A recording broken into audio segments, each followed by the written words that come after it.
गुरुदेव, मैंने सनातन धर्म के विविध संप्रदायों का अध्ययन किया है, परंतु पंचम वेद के बारे में भिन्न भिन्न मतांतर हैं।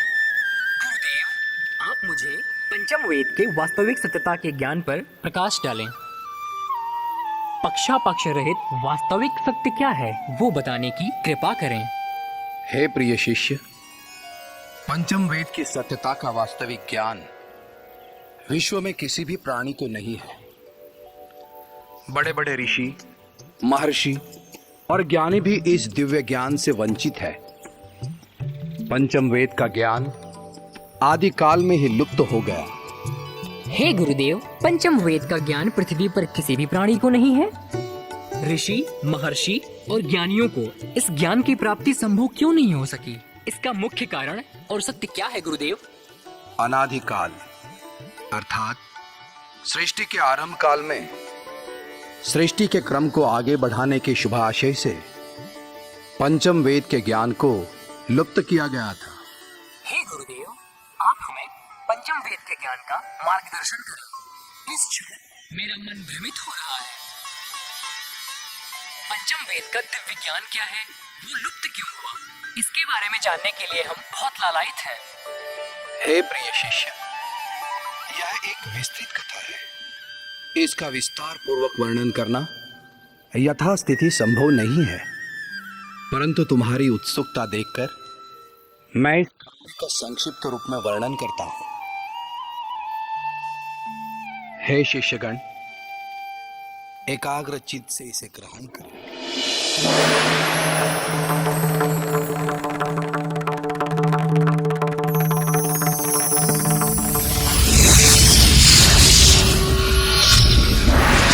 एक दिव्य प्रकाश प्रकट हुआ।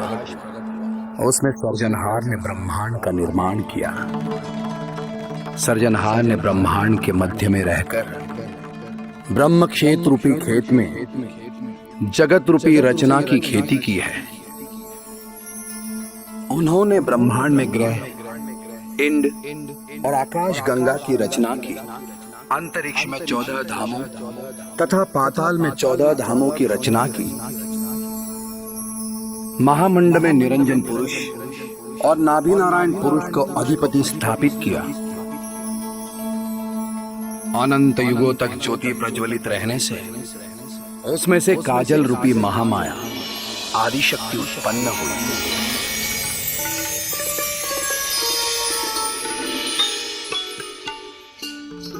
हे सर्वशक्तिमान, सृष्टि के निर्माणकर्ता, आप योग माया का प्रणाम स्वीकार करें।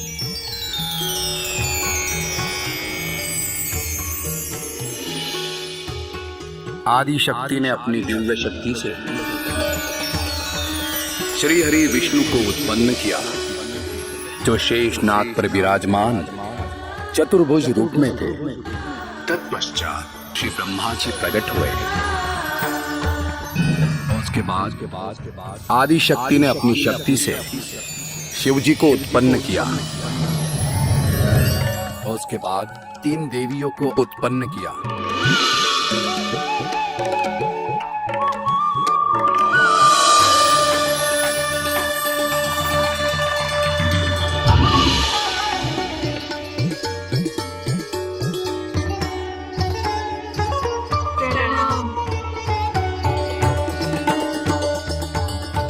तीनों देवों को और 3 देवियों को अपने समक्ष देखकर निरंजन पुरुष और आदि शक्ति अत्यंत प्रसन्न चित्त हुए।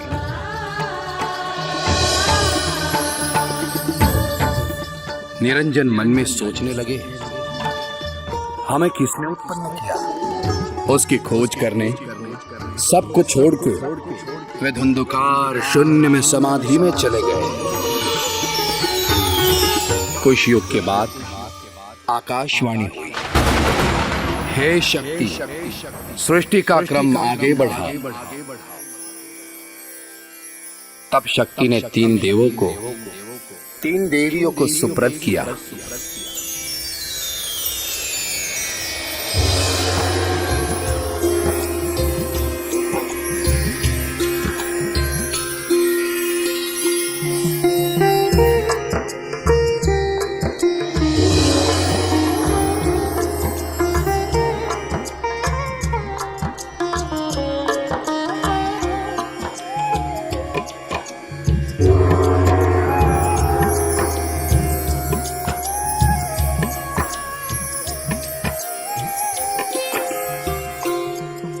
बाद में सृष्टि का क्रम आगे बढ़ा। ब्रह्मा ने सृष्टि की रचना का दायित्व स्वीकारा, विष्णु ने सृष्टि के पालन का और शिव जी ने सृष्टि के संहार का दायित्व स्वीकारा। हे देवी, सर्वप्रथम वेद की रचना करते हैं। हाँ ब्रह्मदेव, जो समग्र सृष्टि और जगत के लिए कल्याणकारक हो। ब्रह्मा जी ने अपने दिव्य शक्ति से 4 सनकादिक उत्पन्न किए। सनक, सनंदन, सनंद और सनत।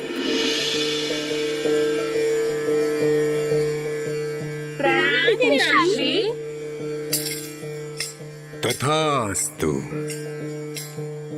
सृष्टि के क्रम को आगे बढ़ाओ ताकि उसमें संतुलन आए। इसी कारण हेतु मैंने तुम्हें उत्पन्न किया है। मेरे द्वारा रचित वेदों का ज्ञान प्राप्त करें। जैसे ही आपकी आज्ञा। ऋग्वेद, यजुर्वेद, सामवेद और अथर्ववेद का ज्ञान दिया। हे पुत्रों, अब मैं जिस गोपनीय ज्ञान को बताने जा रहा हूं उसे पंचम वेद कहते हैं। इसे ध्यान से सुने। स्वसंवेद। हे गुरुदेव, क्या ब्रह्मा जी के 5 मुख थे?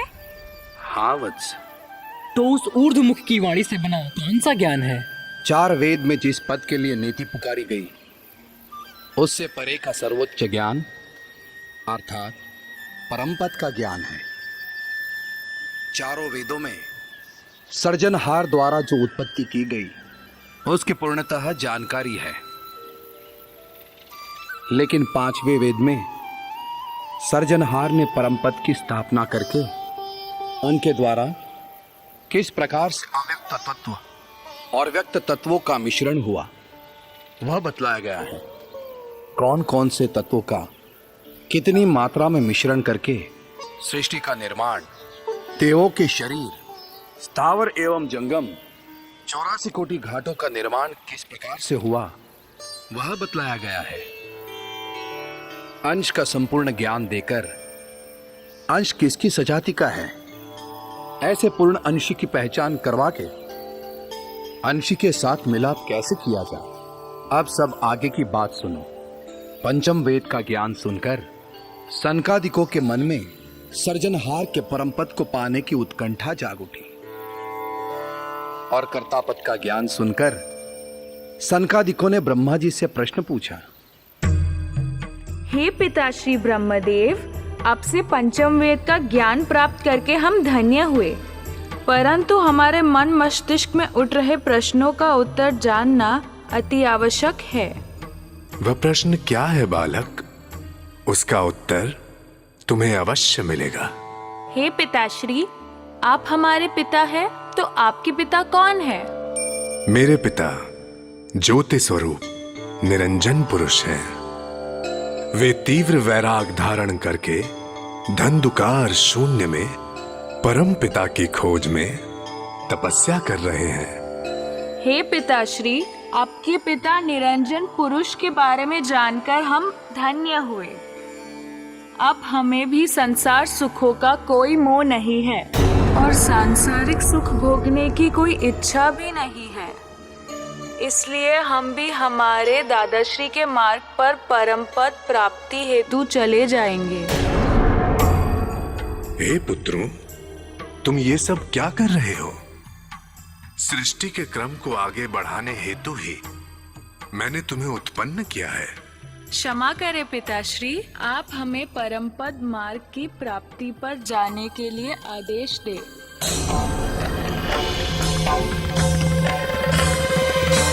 चार सनकादिक समाधि में चले गए। हे गुरुदेव, वर्तमान काल ब्राह्मणों में यज्ञोपवीत के समय सनकादिक के रूप में बरुआ दौड़ाने की प्रथा इसलिए चली आ रही है। हाँ वत्स, हे गुरुदेव, तत्पश्चात क्या हुआ? सृष्टि का क्रम आगे न बढ़ने पर आदिशक्ति चिंतित हुई। तब निरंजन पुरुष ने आकाशवाणी करके बताया, ब्रह्मा के पंचम मुख का भेदन करना पड़ेगा।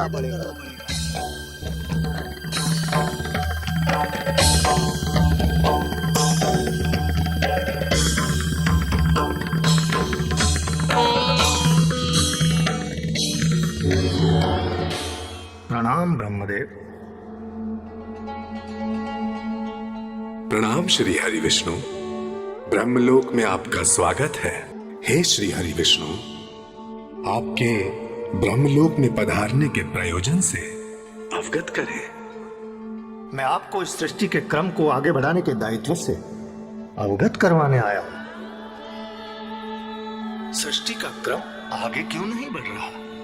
हे श्री हरि विष्णु, मैंने चारों सनकादिक को और 10,000 विधि पुत्रों को चारों वेदों का ज्ञान सुनाया। तत्पश्चात 5वें ऊर्ध्वमुख से 5वां वेद सुनाया तो सभी पुत्र वैराग धारण करके तपस्या करने चले गए। लगता है अब मुझे कैलाशपुरी ही जाना पड़ेगा।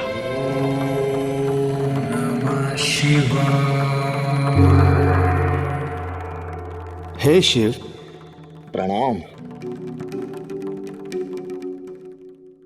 प्रणाम श्री हरि विष्णु। कैसे पधारे कैलाशपुरी में? कोई नया प्रयोजन? हाँ, प्रयोजन तो है, किंतु बहुत ही चिंता का विषय है। हे श्री हरि विष्णु, मुझे उन चिंता के विषय से अवगत कराएं। हे शिव जी, जिस सृष्टि के क्रम को आगे बढ़ाने के लिए हमारी उत्पत्ति हुई है, उस सृष्टि का क्रम बाधित हो गया है। कारण? ब्रह्मा जी का 5वां मुख। यदि उनके 5वें मुख का संहार नहीं किया गया तो लोग उसके ऊर्ध्व मुख से पंचम वेद का ज्ञान सुनकर परम धाम को चले जाएंगे। ना ही कोई सृष्टि में रहेगा, ना ही हम अपने कर्तव्यों का पालन कर पाएंगे और ना ही अपने दायित्वों को पूर्ण कर पाएंगे। मेरा और आपका अस्तित्व इस सृष्टि से समाप्त होने में विलंब नहीं लगेगा। हे शिव जी, आप मेरा और आपका अस्तित्व बचा लें, अन्यथा ब्रह्मा जी का 5वां मुख हमारा अस्तित्व ही समाप्त कर देगा। अब संहार का दायित्व आपका है महादेव। असंभव! असंभव! मैं स्वयं ही ब्रह्मा जी के 5वें मुख का संहार करूंगा। शिव जी ने आवेश में आकर ब्रह्मा जी के 5वें मुख का छेदन किया।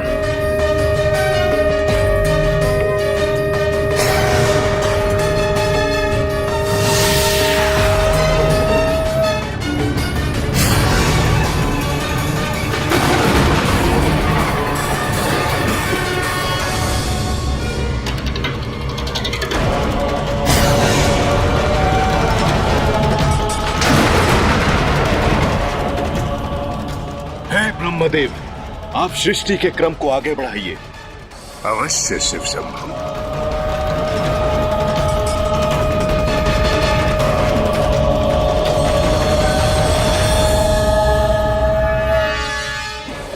ब्रह्मा जी ने एक मनुपुत्र और पुत्री सत्यरूपा को उत्पन्न किया। हे पिताश्री, अपने पुत्र का प्रणाम स्वीकार करें। हे मनु, मैंने तुम्हें सृष्टि का क्रम आगे बढ़ाने के लिए उत्पन्न किया। प्रणाम पिताश्री। तथास्तु। गुरुदेव, तो क्या सृष्टि का क्रम आगे बढ़ा? हाँ, 5वें मुख के उच्छेदन के बाद संसार में चारों वेद के ज्ञान को आधारभूत माना गया। सभी लोग मानने लगे कि वेद सिद्धांत के आधार पर ब्रह्म ही सर्वोपरि है। मृत्यु के बाद आत्मा ब्रह्म यानी परमात्मा में लीन हो जाती है। वर्षों बाद चारों वेद के अध्ययन के पश्चात ज्ञानी पुरुषों ने 6 शास्त्रों की रचना की। उसमें भी अंततः तो सचराचर ब्रह्म को ही सर्वोपरि बताया गया है। व्यास मुनि द्वारा जब 18 पुराणों की रचना हो गई तो सगुण देवी देवताओं का प्रभाव बढ़ गया। सगुण सिद्धांत का आधार लेकर जीव कर्मकांड में भटक गए और फिर जन्म मरण के चक्रव्यूह में फंस गए। लेकिन किसी ने भी सृजनहार को खोजने की कोशिश नहीं की। पंचम वेद को लुप्त हुए करोड़ों कल्प बीत गए। सगुण और निर्गुण सिद्धांत में उठे हुए जीव अपने निज चैतन्य अंश स्वरूप और सजातीय अंशी को जान न सकने से कोई भी जीव सृजनहार के परम धाम को वापस लौट न सका। अर्थात जीव काल माया के अधीन होकर जन्म मरण में भटकने लगे। कोई भी जीव अपने मूल धाम में गया ही नहीं। इसलिए सृजनहार ने अपने सानिध्य में रखे हुए परम विशेष अंश को अंश और अंशी का ज्ञान देने के लिए ब्रह्मांड में जाने की आज्ञा दी। कर्ता के आदेश का सम्मान करके आज्ञा पाते ही परम विशेष पाटवी कैवल धाम छोड़कर ब्रह्मांड में आ गए। कैवल धाम से निकलने के बाद 9 बुद्धि और 16 विभूतियों से संपन्न अलौकिक दिव्य देह धारण करके सीधे अंतरिक्ष मार्ग से प्रथम निरंजन धाम में आए। वहां आकर निरंजन से मिले और उनको कैवल लक्ष्य देके आगे के लिए निकल पड़े।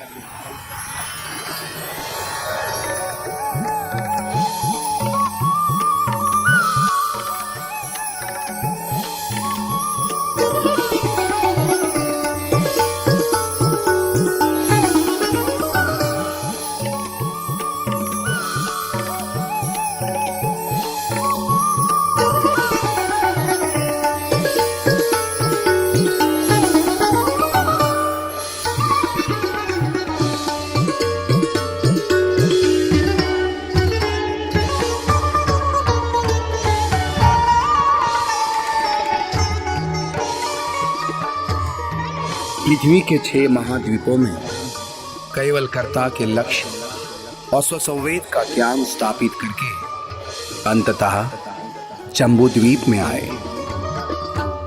बाल स्वरूप में कासोर गांव की वनस्थली में प्रकट हुए और क्षत्रिय कुल की हेतबा नामक माता से मिले।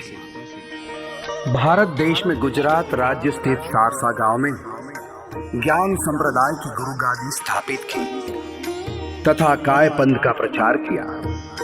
स्वयं 105 वर्ष रहकर स्वसंवेद से लेकर बहुत से गद्य पद्य और विविध धर्म ग्रंथ की रचना की है। लाहियाओं द्वारा प्राकृत भाषा में लिखी हुई हस्तलिखित प्रति गुरु गादी में प्रमाण है।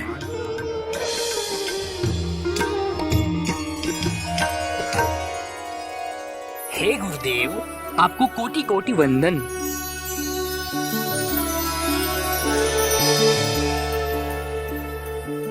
आपने यहाँ सही ज्ञान देकर हमारा मानव जन्म सफल कर दिया। अब समर्थ पुरुष की शरण में जाके उनकी कृपा प्राप्त करके परम पद प्राप्त करने में देर नहीं लगेगी। जन्म मरण के चक्र में से संपूर्ण मुक्ति पाने का मार्ग मुझे मिल गया है। गुरुदेव, मेरा अहोभाग्य है कि मुझे आपसे उचित ज्ञान और शिक्षा प्राप्त करने को मिली। ओम